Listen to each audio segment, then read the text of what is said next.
Welcome back to Miss.Geek, and in this episode, I guess, in this video, we're going to look at, well, first off, some news. I do have a QDX version 4 on the way. So this was the QDX, the original one, and here was the version 3 that I broke because I'm an idiot. And however, the V4 will be going into this case when it arrives, probably a week or two. But what we're going to look at today in this video is a radio receiver, and it's a scanner. It's a Radio Shack triple trunking. Let's see, this one's a model. Let's see, we'll get it under magnification here. Model 20-184 Pro. Let's see, man, that is tiny. Pro 164 scanning receiver. So it's got a couple of batteries here, and this one's made for rechargeables, and you can tell because it says on it rechargeable batteries only. But when you look at the difference between this one and this battery pack, you can see clearly there's room for the charger to charge and put energy into these. Unfortunately, you can see this one is pretty grody. And even though I put fresh batteries in this one, which was clean, when you go to power it up, well, first off, you can see in there, even though I've cleaned it a little bit, it's still pretty gross. And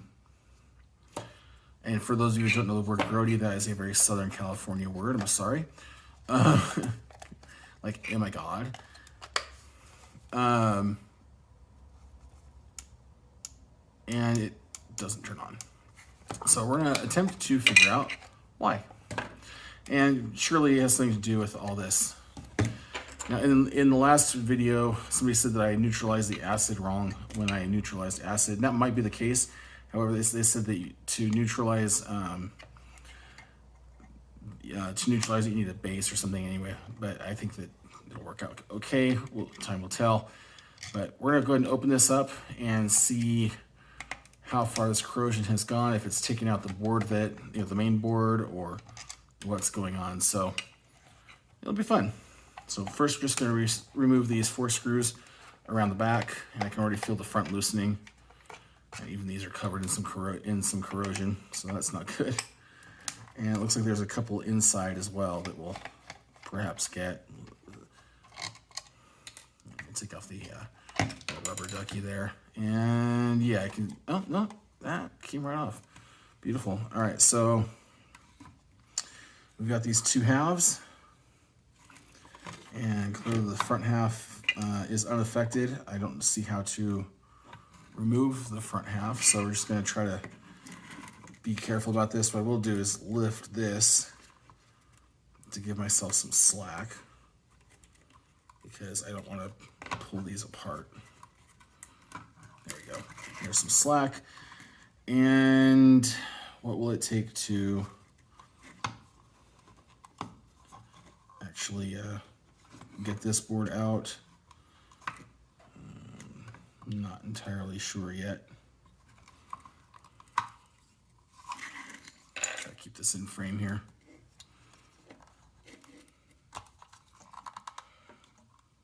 And it's not coming off too easy. So we've got this connection here. I wonder if just this connection here needs to be renewed between this socket and this thing that goes in the socket, these 2 connectors. So let's just, this actually doesn't look too bad right here. This is where, I mean, I don't even need to pull this out to see that, here, let's get some magnification and some light. These are the solder joints for these connectors, and they're clean. So what we might just need to do is, now that I have good access, rough this up a bit here. So we'll do that. We'll just use this pick and see if that is at all effective. Probably not. And this back looks like it comes off.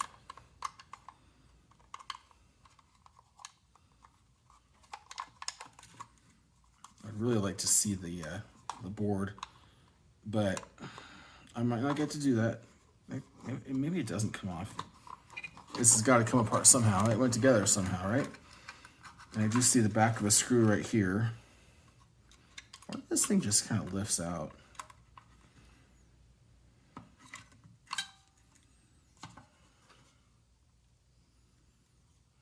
I thought that might be a screw there, but it's not.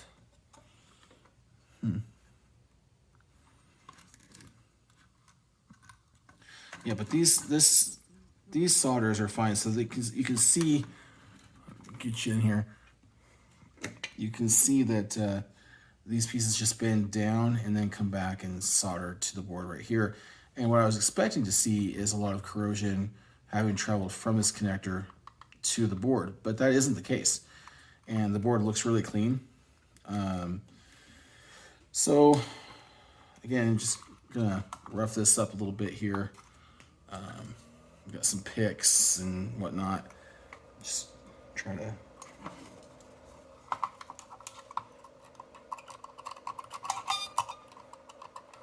that's good sound. Like fingernails on a chalkboard.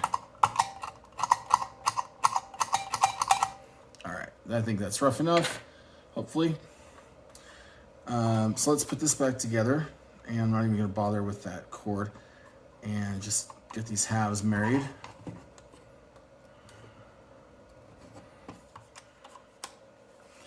And let's try applying power once more.